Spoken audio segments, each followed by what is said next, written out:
Et bonjour, bienvenue à tous sur les podcasts de Clean Sheet. Cette semaine, on retourne dans un championnat qui m'est cher. C'est peut-être mon championnat préféré. Je pense que je voulais traiter de toutes les équipes. J'ai dû en choisir une, mais je pense que ça sera la première d'une longue série. Aujourd'hui, on part, comme vous l'avez vu dans le trailer que j'ai posté la semaine dernière, on part du côté de Rome pour s'intéresser au club de la Roma. Un club peut-être un peu plus connu que ce que je traite habituellement, mais mine de rien, on n'en parle quand même pas tant que ça en France, à part depuis la signature de Dybala qui a été officialisée la semaine passée. J'ai avec moi la chance d'avoir deux intervenants, on va dire le plus grand fan, en tout cas peut-être le fan français le plus connu de la Roma, et une italienne. Comme ça, on aura aussi une régionale qui est aussi fan du club de la Roma. J'ai avec moi Rabal et Valentina Clemente. Bonjour à tous les deux, comment ça va? Bonjour à toutes et à tous, ça va très bien, merci. Merci pour l'invitation. Et bonjour à tous, merci également pour l'invitation. Alors le plus connu, je sais pas si je suis plus connu, mais bah, j'aime pas trop cette étiquette d'être le romaniste français, mais oui, je suis un petit peu connu grâce aux vidéos. Eh ben justement, est-ce que tu veux te présenter effectivement, alors, je t'ai présenté de manière un peu emphatique comme la référence des supporters de la Roma en France. Bien sûr, c'était gentil, mais aujourd'hui, toi, tu as une émission qui s'appelle Roma Locuta sur ta chaîne YouTube. Ouais. Est-ce que tu veux nous présenter un peu toutes les façons dont tu couvres le club de la Roma et comment est née cette histoire d'amour passionnel avec le club de la Louve? Alors oui, en effet, j'ai une chaîne YouTube maintenant depuis 2019. L'émission a évolué d'année en année. C'est devenu un rendez-vous incontournable pour la communauté francophone parce que ça fait talk show, ça fait radio, les gens peuvent intervenir, donc c'est vraiment une émission de partage. Je suis en partenariat avec AS Moi Francophone qui est je pense la référence francophone sur les réseaux sociaux en termes d'AS Roma avec le nombre de followers et en plus ils sont là depuis 2005 et le blog amouroma.fr avec Stéphane Audi qui lui est à Rome. Donc voilà, c'est un partenariat de réseaux sociaux, de Twitter, Facebook, de partage d'actualité, un blog d'actualité et un Instagram et un YouTube qui fait plus talk show, voilà avec du vidéo multimédia. Et moi, ma passion de Rome, elle est née en 2010, tout simplement en fait parce que je me suis penché sur le foot très tard. J'aime le foot, mais j'étais plutôt équipe de France. Voilà, j'étais un peu un footix. Enfin, peut-être que je suis toujours un footix, je ne sais pas. Mais voilà, j'étais très équipe de France, très limité. Et donc je m'y suis intéressé de plus en plus. Et voilà, et en fait, j'avais pas de maillot vraiment à moi, et moi je voulais quelque chose de très personnel. Donc du coup, je me suis penché sur la Roma, le rouge, l'or, la ville, tout ça, ça m'a plu. Jérémy Ménez en plus jouait à la Roma à ce moment-là. Donc du coup, ça a fait tilt. Et puis en 2012, j'ai visité pour la première fois Rome. Et depuis, c'est une histoire d'amour, le club, la ville et moi. Voilà. Eh ben, une belle histoire. Et de ton côté, Valentina? Bah, moi, je suis née à Rome déjà, donc j'ai comment dire, une petite chance au-delà du club que je soutiens aujourd'hui, parce que je pense plus ou moins tout le monde sait que je suis supportrice de Naples pour des autres questions familières. Mais voilà, Rome, c'est ma ville et la première équipe que j'ai connue dans ma vie. Parce que j'avais mon grand-père qui était fan, mais malade de la Rome. Ça, je peux le dire sans problème. Il a fait des choses incroyables. Il était toujours derrière l'équipe, vu que comme la plupart des jeunes de mon époque, j'ai grandi avec mes grands-parents.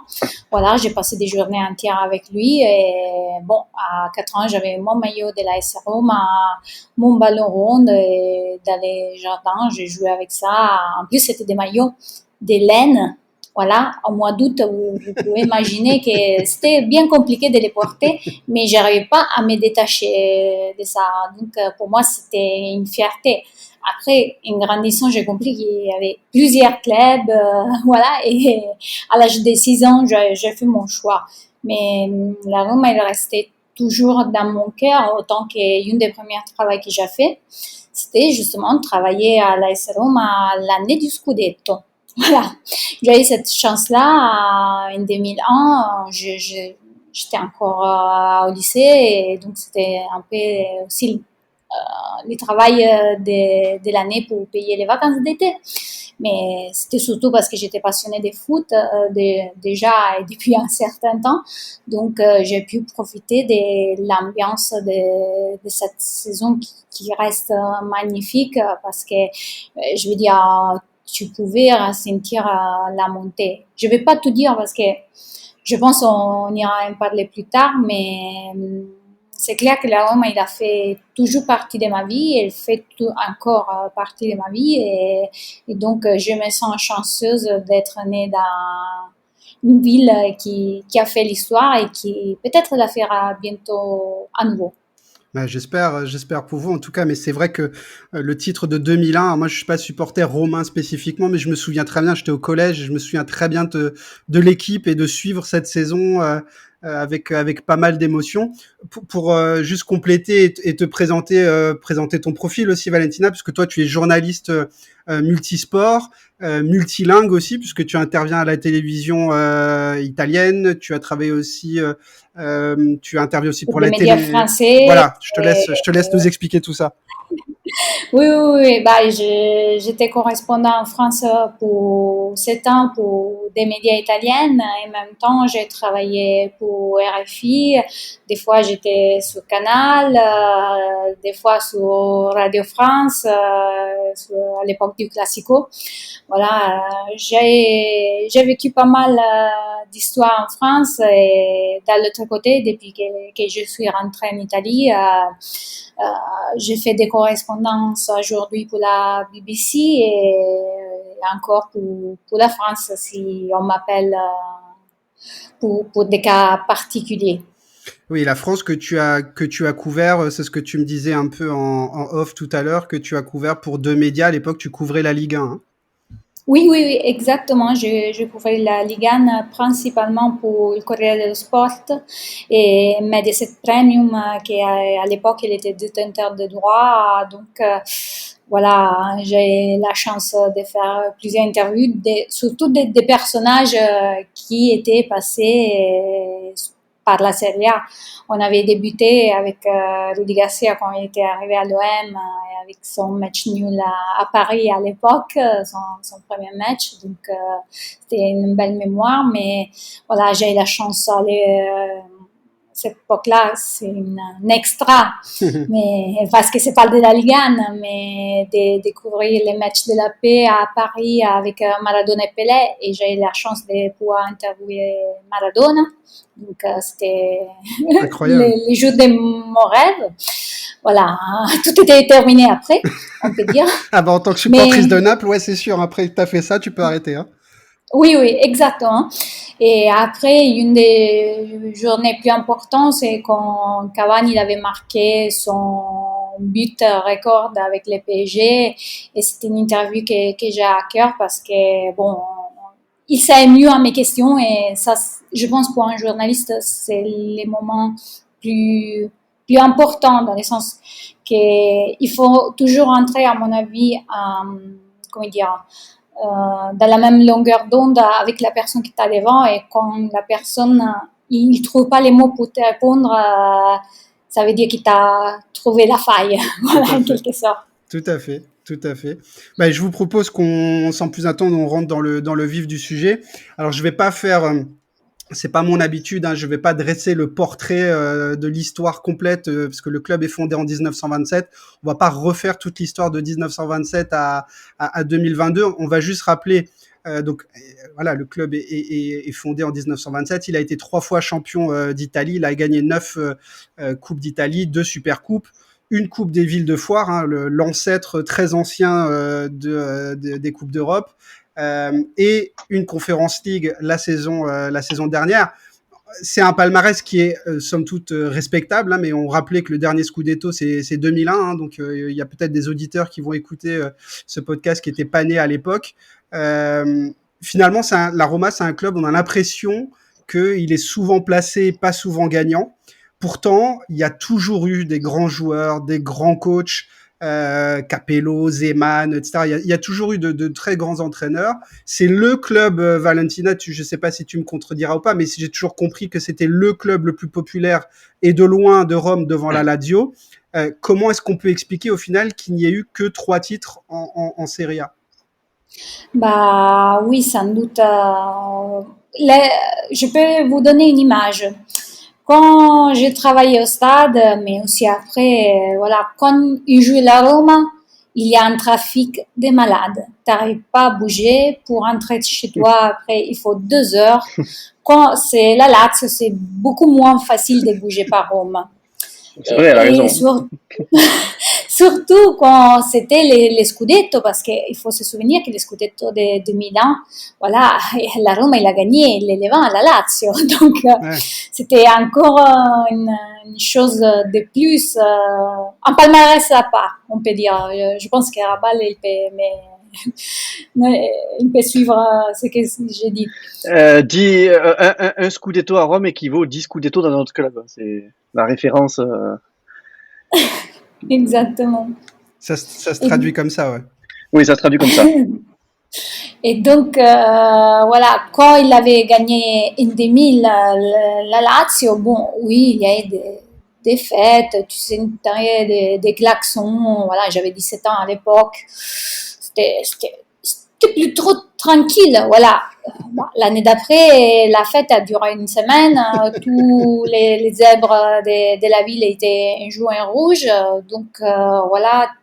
Et c'était une fête pour tout le monde, et je pense aussi pour les touristes qui étaient là, vivre ça de près, c'était quelque chose.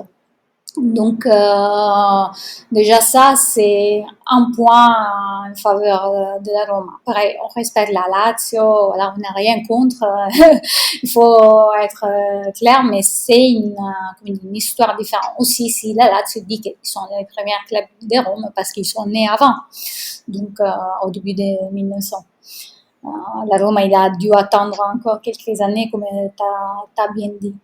Après, Rome, je veux dire, si on voit les deux clubs, qu'une des deux, il a réussi vraiment à s'imposer, mais je pense pas que c'est seulement la faute des clubs romains qui vit quand même une situation assez particulière avec tous les médias, la tension, la pression qu'il y a sans doute, mais c'est aussi parce que l'organisation même des clubs du Nord était totalement différente.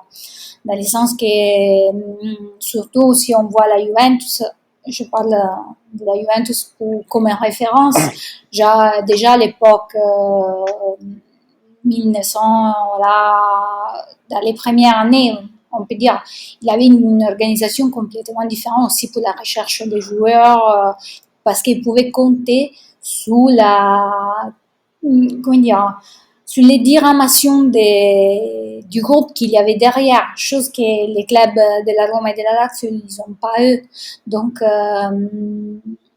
c'est un ensemble de facteurs qui fait que, aussi s'ils ont été toujours là, bon, c'était difficile de tenir sur plusieurs saisons. D'accord. Et il y a eu, tu vas peut-être pouvoir nous en parler aussi, mais l'importance de la famille Sensi dans l'histoire de la Roma. Et alors, si tu veux bien nous parler un petit peu de cette période, et juste après, quand la famille Sensi s'en est allée, ou en tout cas a cédé la gestion du club à partir de 2011, moi, ce que j'en ai compris en me plongeant un peu dans quelques recherches, c'est que le club a finalement été quand même pas mal déstabilisé par ce départ, que ce soit ensuite avec les Américains Thomas Di Benedetto et James Pallotta, ça s'est jamais bien passé. Ça représentait quoi la famille Sensi pour le club de la Roma? Bon, je peux, comment dire, lier au discours que je faisais juste avant, dans le sens que la Roma, c'était toujours un club familial. Sûrement, les noms de Sensi, ça parle beaucoup plus à notre âge, mais avant, il y avait les présidents Viola. Donc, déjà là, tu comprends la forme du club, que c'était une instance avant tout familiale. C'était pas une société comme ça pouvait être Agnelli, qu'il avait, je vais dire, une puissance différente. Là, c'était toujours un côté beaucoup plus proche Plus des, humain? oui, plus humain, plus proche aussi du peuple, si on veut dire ça plus facilement. Et donc, voilà, après Viola et Sensi, changer totalement des situations, c'était pas évident parce que il fallait rebâtir toute l'histoire de zéro, remettre en place l'ensemble du club, aussi dans la structure même. J'ai une petite anecdote de 2013, quand j'étais à Rome, qui venait d'arriver Rudy Garcia. À l'époque, j'ai travaillé pour Eurosport et j'avais organisé une interview avec lui. C'était avant la première journée des championnats.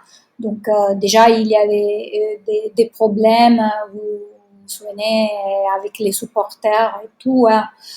Et la première chose qu'il a fait Garcia quand il est arrivé à Rome, il a diviser les joueurs du reste du système des Trigoria, dans le sens où il y avait les joueurs, il pouvait y avoir personne d'autre, pour essayer de détacher les groupes de tout, peut-être le stress, l'ambiance, pour essayer d'amener un peu plus de professionnalisme qui peut-être avait manqué en certaines parties.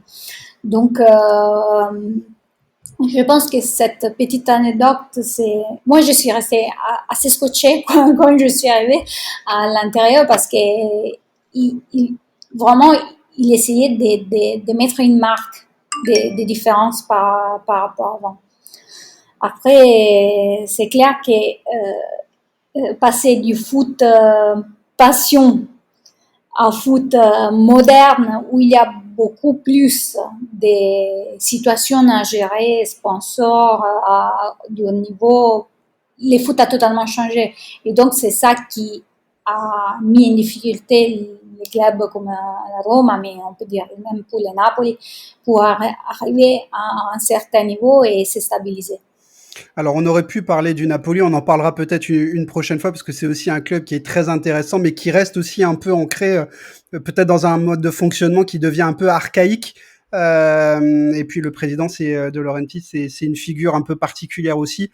Euh, pour revenir au cas de la Roma, j'aimerais qu'on revienne et que tu nous parles vraiment de la période James Pallotta parce que c'est un président qui a été hautement impopulaire au sein des supporters. Et j'ai Je l'impression ne sais que pas si Rabat il veut rajouter quelque oui, chose oui, bien aussi sûr. sur senti par rapport à ce que Non, j'ai dit je, de l'extérieur. je t'écoute attentivement, Valentina. J'en apprends en même temps que toi. Non, je pense que tu as tout dit. Après, est-ce que tu as une autre question, peut-être éventuellement Ouais, ouais, j'allais enchaîner vraiment sur James Pallotta parce que Ah bon, il fait partie de ces présidents, de ces Américains d'origine italienne qui reviennent. Hein. Il y a un homecoming d'Italiens qui ont réussi en Amérique. Il y a eu Rocco Commisso à la Fiorentina. Venise aussi a enchaîné. Ils en ont eu deux, des présidents d'origine italienne, enfin américains d'origine italienne. Il y a Parme, désormais l'Atalanta aussi. On verra ce que ça va donner dans le temps. La Fiorentina, ça a l'air de prendre une forme qui est plutôt pas trop mal. Et du coup, est-ce que ces Italiens américains ou Américains italiens, ils sont encore vraiment italiens? Est-ce qu'ils ont la mentalité pour à la fois adapter un modèle américain à la mentalité italienne? Qu'est-ce qui a fait que James Pallotta, ça a complètement explosé? Palota, je pense qu'en fait, il s'est il s'est lui-même coupé l'herbe sous le pied. Il est parti dans son personnage. Ce business américain a fait que ça lui a joué les tours. Euh, déjà, concrètement, si je vais pas, on va pas faire toute l'histoire de James Pallotta à la Roma, mais l'histoire de Totti avec Spalletti, ça a fait beaucoup, ça a beaucoup fait mal. Le traitement dont a été victime Totti sur sa fin de carrière. Il y a eu aussi le côté Daniele De Rossi, 2 ans plus tard, là aussi, ça a mal été perçu. Le fait que le club puisse atteindre historiquement les demi-finales de Ligue des Champions, et puis tu te rends compte qu'en fait, à l'été qui arrive, au lieu de garder cette ossature, cette structure d'équipe, en fait, il y a un certain business de revendre en fait tes cadres. Qui sont incompréhensibles. Strootman, le milieu de terrain, il a été vendu à la dernière minute à l'OM. Ça avait fait un scandale. De Rossi, dans les vestiaires, il était pas du tout content. Tu perds Alisson et Nengolan et Strootman le même été. C'est quand même c'est très difficile. Tu recrutes ensuite, tu fais venir Monchi, le directeur sportif de Séville à l'époque. Tu t'attends à ce que ça soit une personne fiable, et puis finalement, à part 2-3 recrutements vraiment très très intéressants, en fait tout le monde lui est tombé dessus. James Pallotta a également dit j'ai laissé trop faire. Il a laissé du lest à certaines personnes au club qui ont fait un peu n'importe quoi avec les finances. Voilà, c'est un peu ce qui lui a été reproché, c'est qu'au début quand il est arrivé, je pense qu'il c'est le président à qui on a laissé la chance, et en fait il y a eu quelques facteurs historiques dans sa gestion qui ont fait que ça a été mal perçu. Il y a une histoire de logo, je crois, non? Il y a une histoire où il a voulu changer le logo, non? Il n'y avait pas ça aussi? Alors le logo, il a changé, si je dis pas de bêtises, il a au moins changé 2 fois. Alors oui, il y a le logo américain, en fait, l'ère américaine avec le nouveau logo, donc du coup qui a été simplifié avec le Roma 1927. Ça a fait beaucoup couler d'encre parce qu'il y en a certains qui étaient très attachés à l'écusson. Bon, moi, de mon métier, je suis graphiste, donc moi j'aime beaucoup le logo là actuel, parce que voilà, il est simple, il est très beau. Après, et moi, vu que je suis arrivé, comme je l'ai dit tout à l'heure, en 2010, je suis en fait, on va dire que je suis né avec la Roma dans l'ère américaine. Oui, voilà. Pour les anciens, les tifosi, oui, ça, ils ont pas forcément apprécié ça. Après, c'est un peu le côté aussi un peu révolutionnaire, américain, business. On rentre avec l'ère Nike qui arrive, donc c'est pas non plus une évolution, n'est pas non plus contre-productif. Je pense pas. C'est les timings peut-être qui étaient pas bons. Possible, oui, possible aussi. Après, c'est un président qui parlait énormément à certaines de la presse, beaucoup de choses qui fuitaient, pardon, des vestiaires. Donc c'était déjà que Rome, Valentina le sait très bien, c'est une atmosphère qui est suffocante, vraiment que à Rome, tout le monde est journaliste. C'est le copain du cousin, du voisin, du boulanger, enfin de tout ce que vous voulez. Tout le monde est journaliste, tout le monde veut tout savoir, tout le monde sait tout, et du coup ça crée une atmosphère tellement néfaste en fait que la moindre petite chose, tout le monde le sait. S'il y a un joueur qui fait une bêtise, si le président il fait ça, si le truc, donc en fait tout le monde le sait. Donc être joueur, président, travailler à la Roma. C'est vraiment quelque chose, déjà il faut le savoir, c'est quelque chose de très très compliqué. Et puis je pense que voilà, James Pallotta, il a ouvert trop, c'était trop, il a trop voulu s'ouvrir à tout le monde, et puis en fait ça a été son échec, je pense. Et donc, suite au départ de James Pallotta, c'est un autre Américain qui récupère le club, c'est le groupe Friedkin. Est-ce que le projet cette fois-ci est un peu différent? Est-ce que c'est un mariage un peu plus de raison? Comment a démarré l'ère Friedkin? En tout cas, pas forcément sur le terrain, ça on en parlera peut-être un peu après, mais en tout cas dans l'organisation du club, est-ce qu'il y a des choses qui sont plus saines par rapport à l'ère Pallotta? Oui, non, À mon avis, comme je disais juste avant, c'est aussi une question de timing, dans le sens que ils ont cherché avant de faire la révolution trop vite, sans respecter, comment dire, la forme et l'histoire en quelque part de la Roma. Parce que Rabal, justement, on parlait de l'histoire de Totti, de Rossi, voilà. C'est les côtés familial, les côtés attachants des joueurs, de la réalité romaine. Voilà, ils ont essayé comment dire, de la brûler, Ils ont voulu évincer ça. de Ouais. la brûler pour essayer d'amener à une vitesse supérieure le club dans une dimension où c'était les sports marketing qui étaient devant avec les sponsors Nike et tout le reste. Donc, c'était vraiment comment dire, un passage trop vite à ce moment-là. Aujourd'hui, sûrement, toute l'expérience qui a été accumulée dans ces années, les erreurs et tout, ils font que la gestion est meilleure parce que ils ont fait vraiment Ils ont fait la l'expérience des différence. bêtises, ils ont appris des erreurs potentiellement des prédécesseurs et du passé, quoi. Voilà. Et surtout, je veux dire, l'ensemble de la gestion, c'est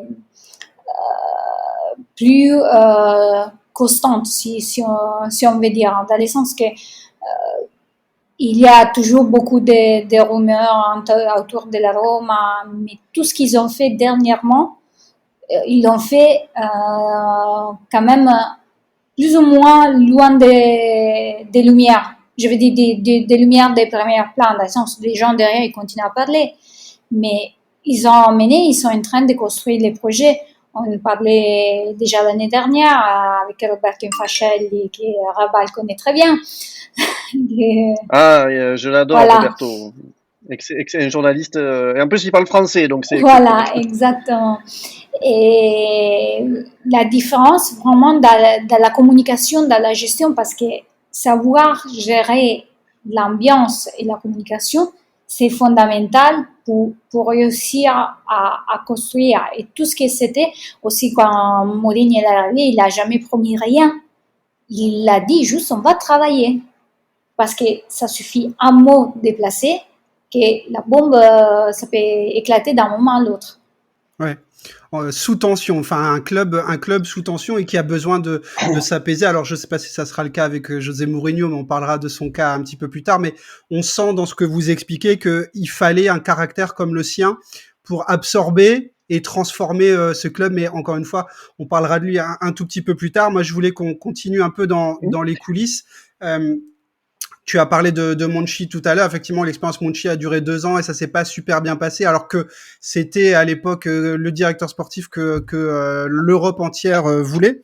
Euh, Oui.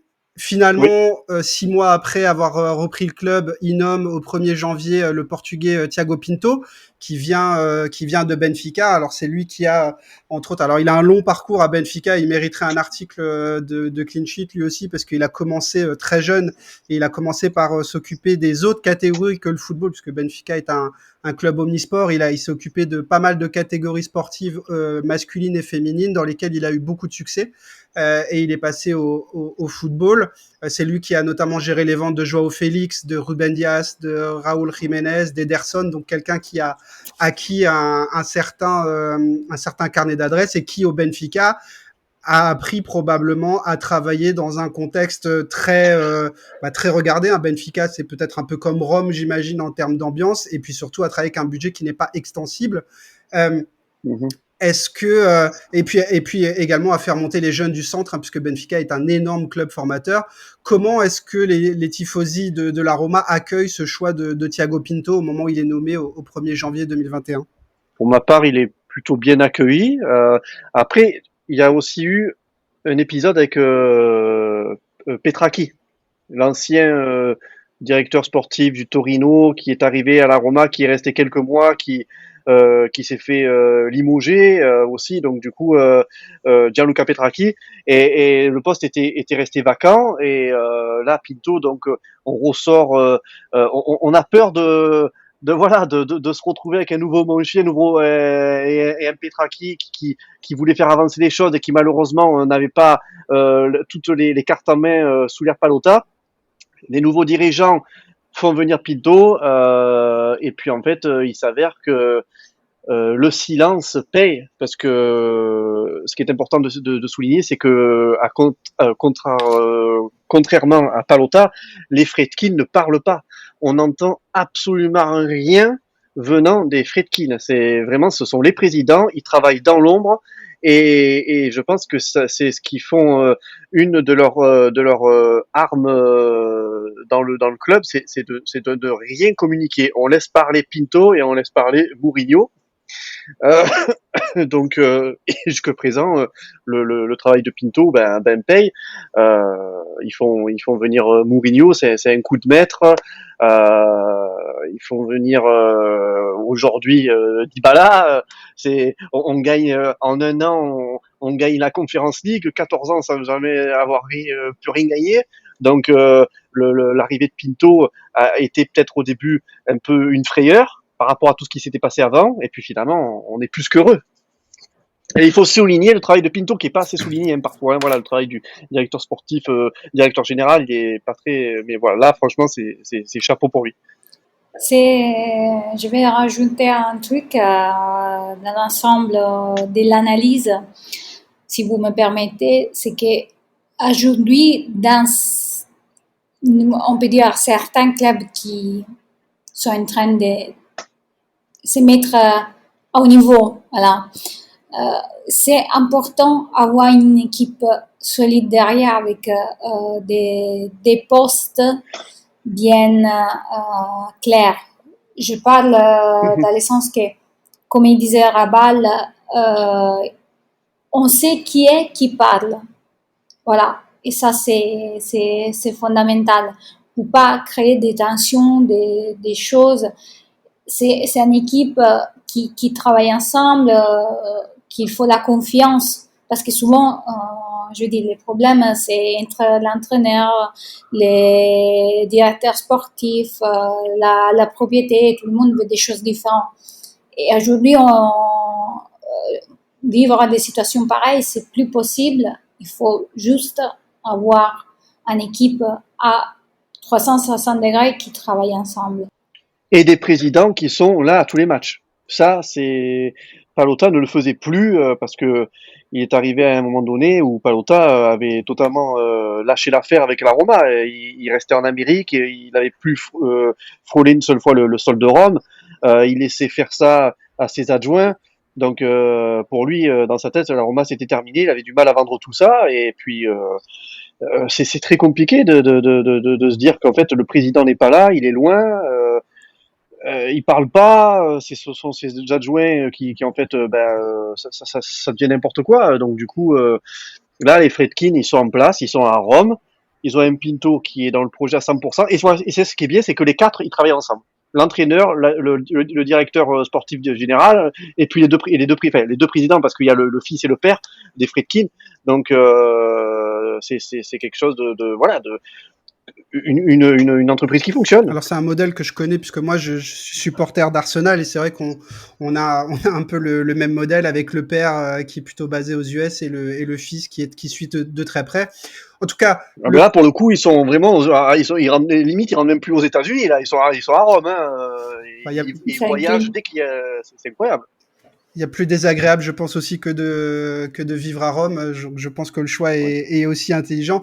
En tout cas, que ce soit les Friedkin ou Pinto, ils sont partis quand même reconstruire une grosse partie de l'équipe l'été dernier. Il y a quand même eu un peu plus de 126 millions d'euros qui ont été investis, notamment et principalement sur Tammy Abraham qui venait de Chelsea pour 40 ou un peu plus de 40 millions d'euros, Marash Kumbula de l'Hellas Vérone, Rui Patricio, Ibanez, Shomurodov. des départs un peu plus compliqués. Hein. Dzeko, ça part pour 1,5 million. Florenzi, j'ai l'impression, alors c'est un cas, c'est peut-être encore un cas à part, hein, mais qui est parti au Milan sous forme de prêt. Paolo Lopez, Chegizunder, Nzonzi, Kluivert, Johan Jesus, etc. Et surtout, la nomination de José Mourinho, le Mou. Comment est-ce que vous analysez cette reconstruction d'effectifs passé une saison? Et deuxième question, quel est l'impact finalement de José Mourinho sur ce club qui à la fois a besoin d'être bien cadré et qui est à la fois aussi un peu ce loser romantique entre guillemets quoi.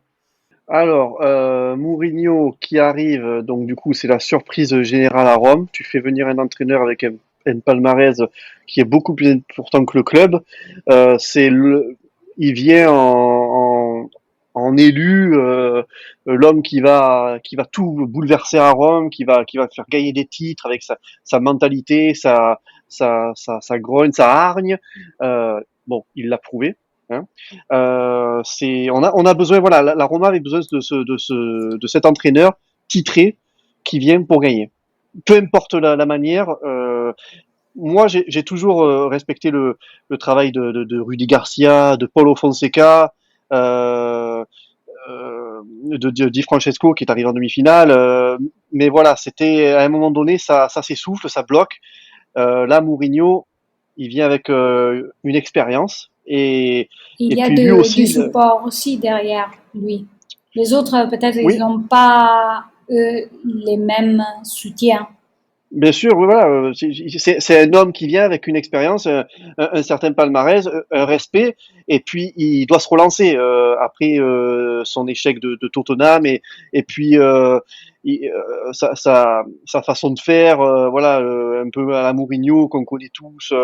Il s'en prend aux médias, il s'en prend à tout le monde, et ça, il l'a fait pendant 6 mois. Voilà, il est arrivé avec sa sauce Mourinho. On l'a bien vu aux entraînements, aux matchs amicaux. Il s'était pris un rouge direct. Voilà, le show Mourinho a commencé. Je pense que il y a eu après la débâcle contre Bodo.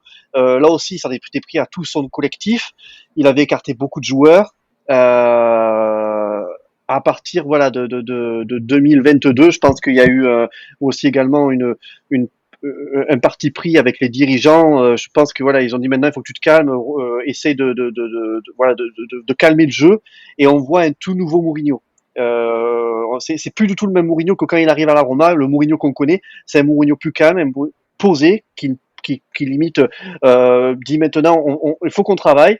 Et ça a apporté ses fruits. Il est très très intelligent, Mourinho. Il a vraiment, en termes de communication et tout, il s'est mis tout de suite le public dans la poche. Et c'est un club qui est parfait pour la Roma. Et en ce qui concerne l'effectif, Dzeko, faut savoir qu'à la base Mourinho voulait le conserver, mais avec l'offre de l'Inter qu'il a eu à la dernière minute, il est parti. Donc Abraham était dans les petits papiers, mais c'était pas pour le moment. Il a fallu investir 40 millions très rapidement, et donc du coup on l'a fait venir. C'est un pari gagnant sur tous les points de vue. Il nous a limite fait oublier Dzeko. Et puis après, on vient aussi Mourinho, Pinto et les présidents, ils ont quand même un travail de fond à faire, de dégraissement d'effectifs où voilà, il y avait encore beaucoup de joueurs qui rentraient pas dans la tactique, dans les plans de jeu de Mourinho. Voilà, ce sont des joueurs qu'il faut s'en débarrasser. Et puis après, là maintenant, Mourinho a gagné la conférence avec une partie des joueurs qui souhaitent, plus les joueurs qui étaient déjà en place. Et là maintenant, on bâtit avec une nouvelle équipe et on dégage les joueurs qui ne rentrent pas dans le plan. Non, mais je suis d'accord avec Rabal sur toute la ligne. C'est clair que, pour être honnête, je m'attendais à un peu plus de peps cette saison, surtout parce que de l'autre côté, il y a ça. Donc, je m'imaginais, vu qu'ils sont deux caractères assez forts avec les deux équipes de la capitale, de trouver une confrontation un peu plus. Au contraire, tous les deux, ils ont été capables de pas tomber dans les jeux parce que sinon ça a été négatif pour les deux équipes, pour les deux entraîneurs, parce que clairement, avec toute l'ambiance radio, etc., médias différents de Rome, il aura été un retour négatif que pour les deux équipes. Donc, mais vous savez, on attend de ces genre de choses. Dit ça, Mourinho, je l'ai trouvé très équilibré dans l'ensemble. Oui, il y a eu des moments très difficiles pendant la saison, mais finalement, sauf très peu de personnes, je veux dire la majorité, il n'a pas mis en discussion. Au contraire, on a vu pour la première fois aussi si l'équipe était en difficulté, plusieurs personnes être derrière lui. Et le fait de savoir fédérer comment dire, toute la communauté de la Roma, c'était un point très fort. À la fin, il y a beaucoup de gens qui rigolaient autour de la Conference League, qu'ils ont diminué cette victoire et tout. Mais la plupart des joueurs, ils n'avaient gagné rien. La Roma, ça faisait plusieurs années qu'ils gagnaient pas un trophée. Donc, les finales, il faut les gagner. Et il a réussi. Et vu toutes les difficultés qu'il a eues pendant la saison, je pense que c'était un très bon point de départ pour renouveler pour la suite. Parce que s'il avait perdu cette finale-là, je ne sais pas dans quelles conditions il aurait pu démarrer la saison suivante. C'était un contrat de confiance qu'il a gagné très important. Oui, et on a vu dans les célébrations à quel point. Alors c'est vrai que du point de vue de la France, alors je sais pas en Italie, mais du point de vue de la France, déjà tout ce qui n'est pas de la Champions League est assez sous-coté ou sous-considéré. Je parle même pas de la Conference League, que c'est pour certains une coupe de Pecno.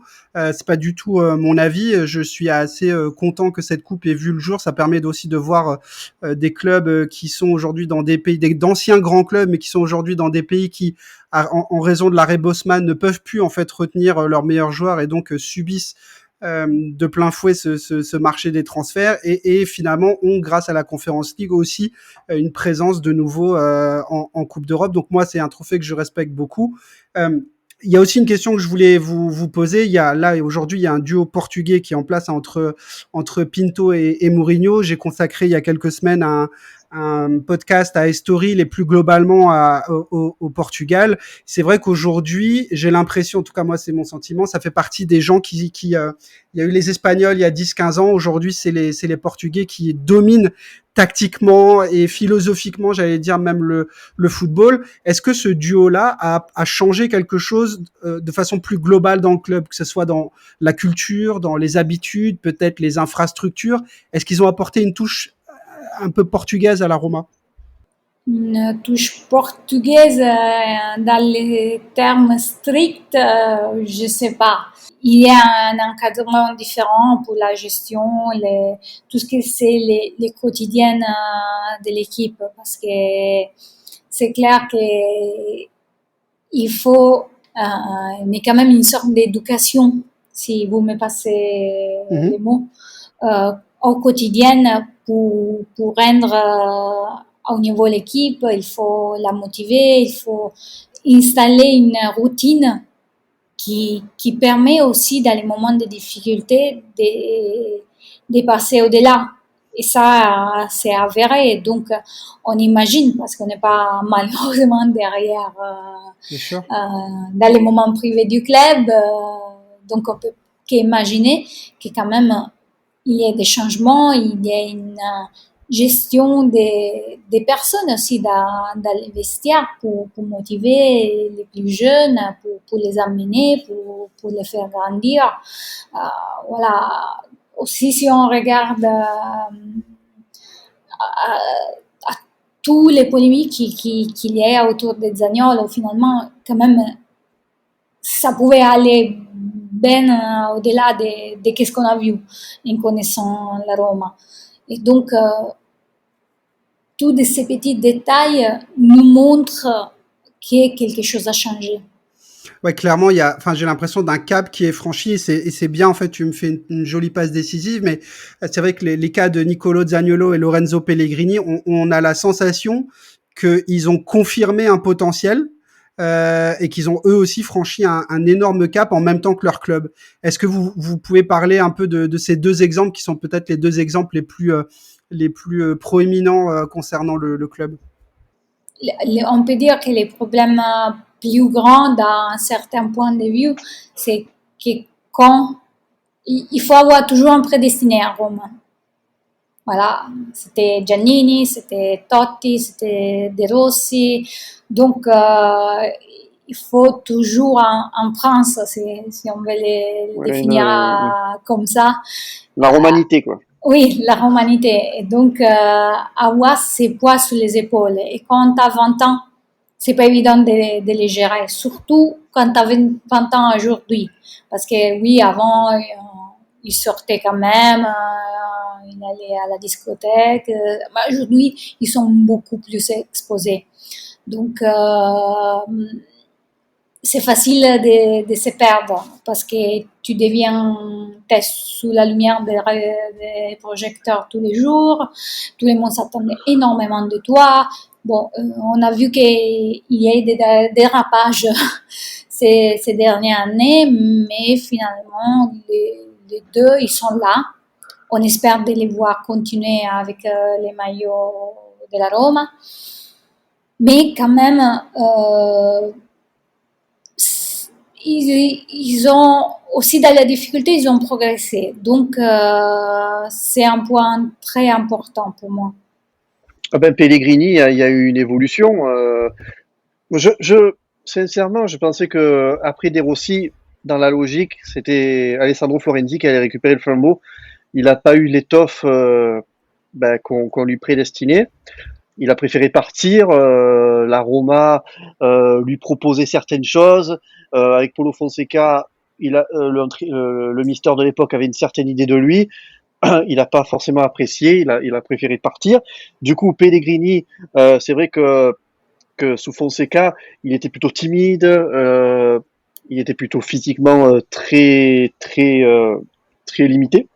Et le fait d'avoir enlevé à un moment donné les 6 derniers mois le brassard de Dzeko sous l'ère Fonseca, la deuxième année, Pellegrini je pense qu'enfin il a pris conscience du poids du brassard, et l'arrivée de Mourinho lui a permis d'évoluer dans un sens très positif. Et là, avec le titre européen, je pense que Pellegrini s'est installé pour la durée dans le club, et je pense qu'il terminera sa carrière à Rome. Et la Roma, le supporter, voilà, est très attaché aux racines, très attaché à cette culture de la romanité, la Dolce Vita, le capitaine qui va rester sa vie pour le club. Et là, du coup, Pellegrini, je pense que voilà, maintenant les gens sont contents et heureux d'avoir un capitano à la hauteur de leur espérance. Et alors là aussi, toi aussi, tu me fais une passe décisive parce que moi, il y a un point que je voulais aborder aussi qui est la formation. On n'en parle pas souvent, en tout cas en France, mais la Roma est un très gros club formateur. Alors évidemment, on a les cas de Totti et De Rossi, mais il y en a bien d'autres. Alors il y a des joueurs qu'on connaît un petit peu, comme Alessio Romagnoli, qui a formé à la Roma, mais qui est un Laziale de cœur et qui vient de rejoindre la Lazio. Des joueurs comme Matteo Politano, Alessio Cerci, pour ceux qui s'en souviennent, un peu plus loin encore Alberto Aquilani. Aujourd'hui, il y en a encore beaucoup qui sortent, il y en a encore quelques-uns qui partent à Sassuolo. Alors j'ai l'impression qu'il y a une connexion, je sais pas s'il y a une connexion particulière entre la Roma et Sassuolo. Ouais, il y a une collection d'envoyer des jeunes là-bas, et puis après pour la Roma de les reprendre. Alors j'ai jamais compris pourquoi il les prêtait pas, parce que ce soit avec Pellegrini, donc il a été vendu à Sassuolo, racheté. Fratesi, là ils veulent le racheter alors qu'ils l'ont vendu l'année dernière ou il y a 2 Ça va ans. être compliqué de le reprendre, mais Il y a il y a Riccardo Chiervo aussi qui est parti cet été et qui vont peut-être vouloir reprendre dans 1 an ou 2.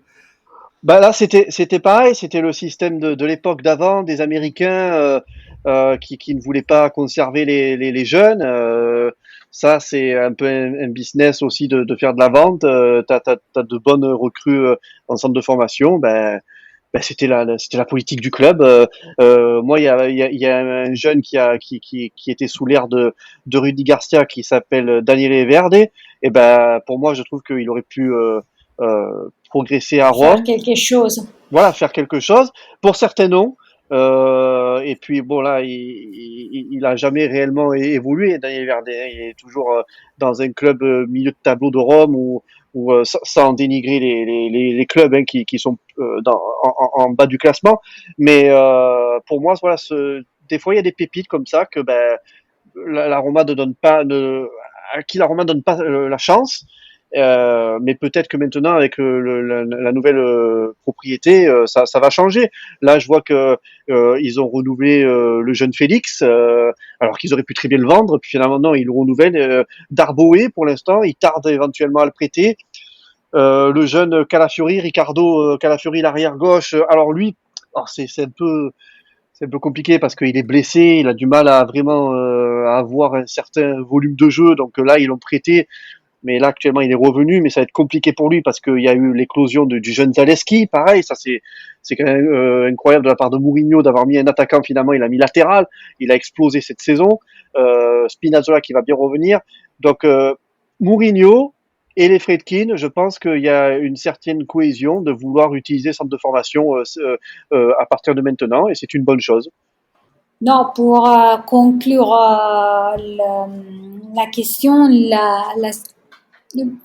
comment dire, la Rome comme club, à Rome, il a énormément de clubs satellites, dans le sens que il y a énormément de clubs, de petits clubs où ils font les écoles de foot qui sont affiliées avec la Roma. Donc, avec la constance de regarder, de voir les jeunes plus prometteurs, à la fin, ils arrivent à avoir un bassin très important de jeunes à avoir avec constance et trouver les pépites.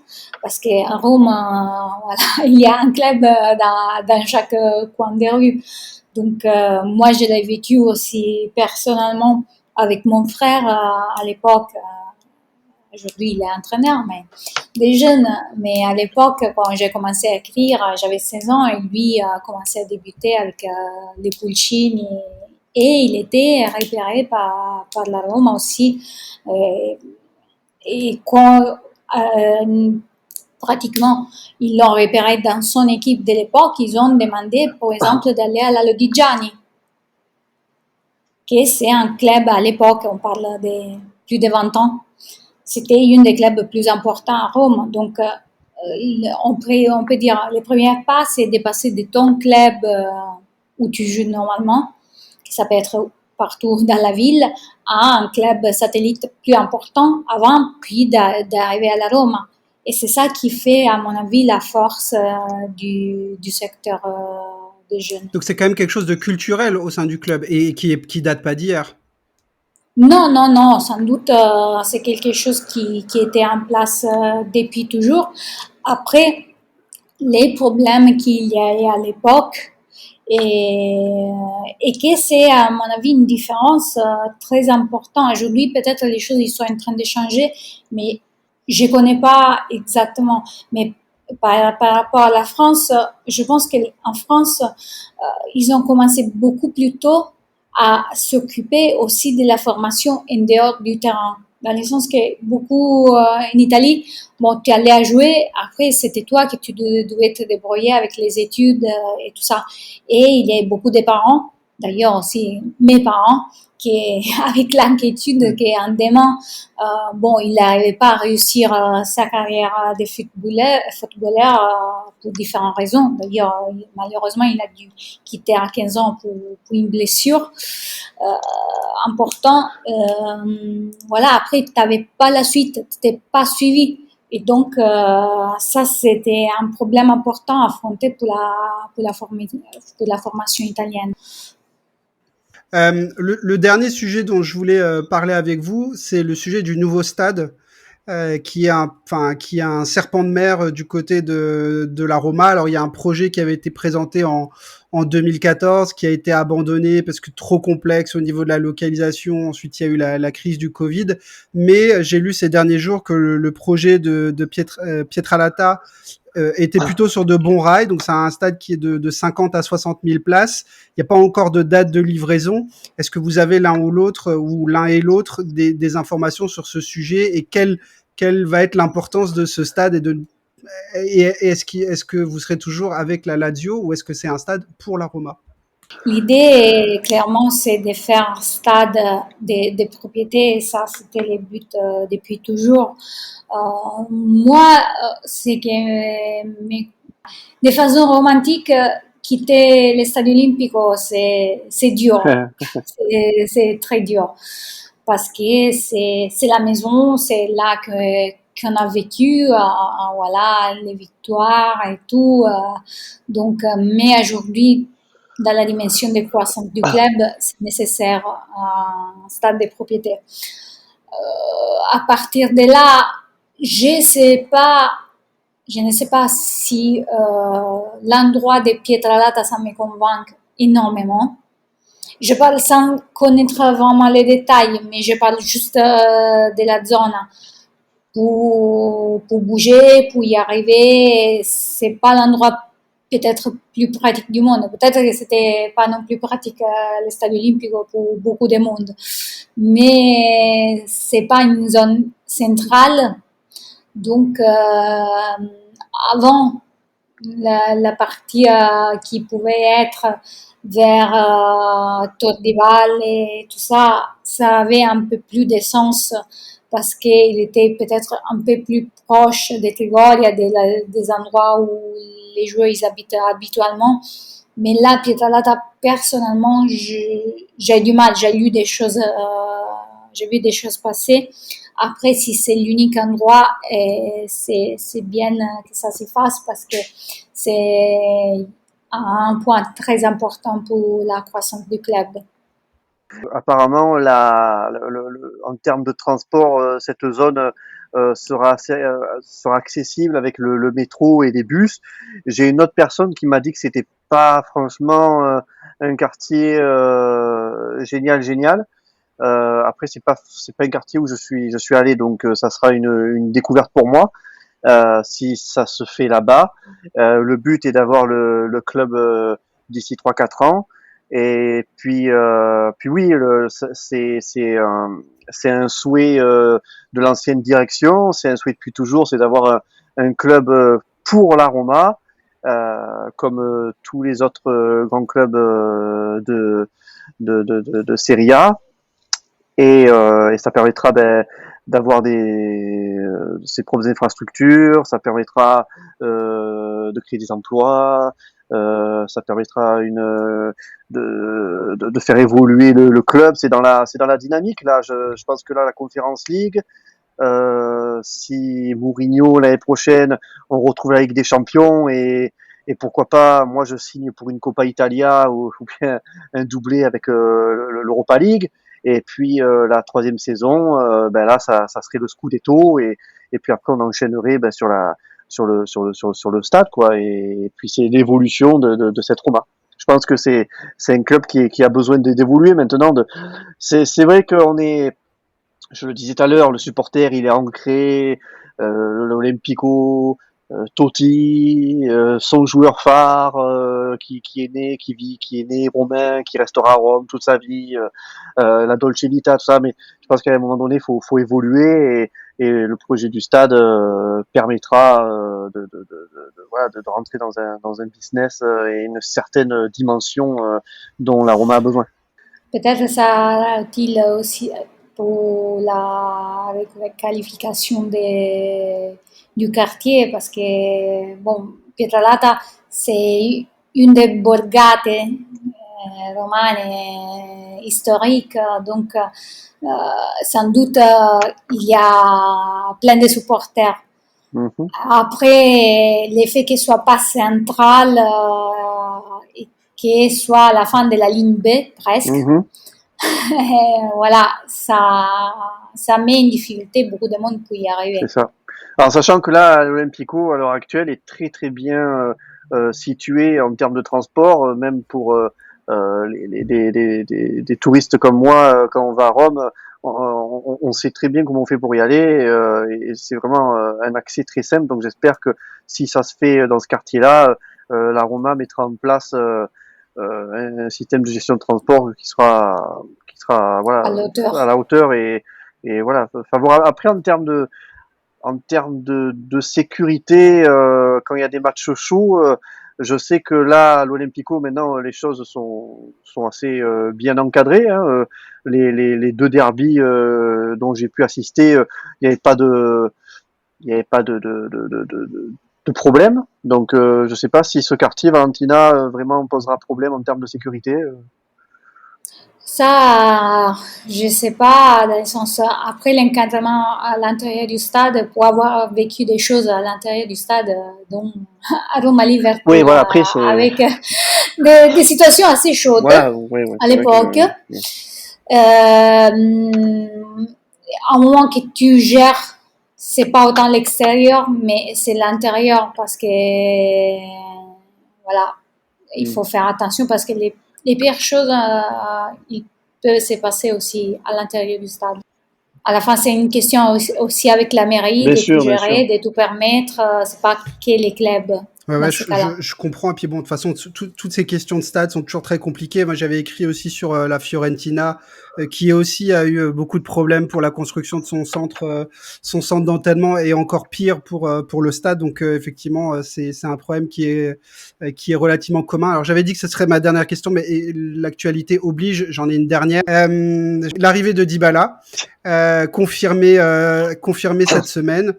Comment il s'inscrit dans le projet de Mourinho, très rapidement en quelques mots, et est-ce que c'est la pièce manquante pour vous pour aller décrocher le Scudetto?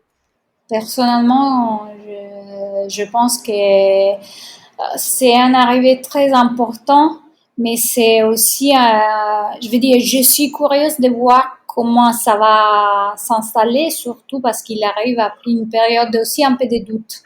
Parce que tout ce qu'il a vécu à la fin avec la Juventus, c'était pas du tout positif pour lui. Donc, je veux dire, je peux me tromper, j'espère de me tromper, clairement. Mais peut-être au début, il va nécessiter d'un peu de temps pour s'installer dans une nouvelle dimension, dans une nouvelle équipe et se mettre dans l'ensemble du jeu de Mourinho. Mais c'est clair que c'est une pièce très importante. Je ne mettrai pas tout sous ses épaules au niveau des victoires Scudetto parce que ça se passe pour beaucoup de détails. Donc, mais c'est clair, c'est une arrivée que ça va être intéressant et il va renforcer la Rome. Ouais, bah, Valentina a raison. C'est une pièce maîtresse qui vient combler un collectif pour les 2 saisons à venir. Et je pense que avec, alors on parle d'un trio, mais moi je parle d'un quatuor parce qu'il y a Pellegrini également. Ça va être vraiment, je pense, une armada offensive très importante pour Mourinho. Après, voilà, il est parti de la Juventus d'une certaine manière. Il demandait beaucoup d'argent. La Juventus n'a pas souhaité, je pense, lui donner ce qu'il voulait. Donc, il a préféré partir en agent libre. Avec l'Inter, ça n'a pas collé. Puis l'Inter a aussi des problèmes financiers, etc., etc. Et là, du coup, la Roma a quand même fait le forcing et la Roma fait venir un joueur, un des meilleurs joueurs de Serie A, avec un palmarès et une expérience de la Juventus, donc c'est vraiment quelque chose qui va nous permettre d'évoluer dans le bon sens, je pense maintenant.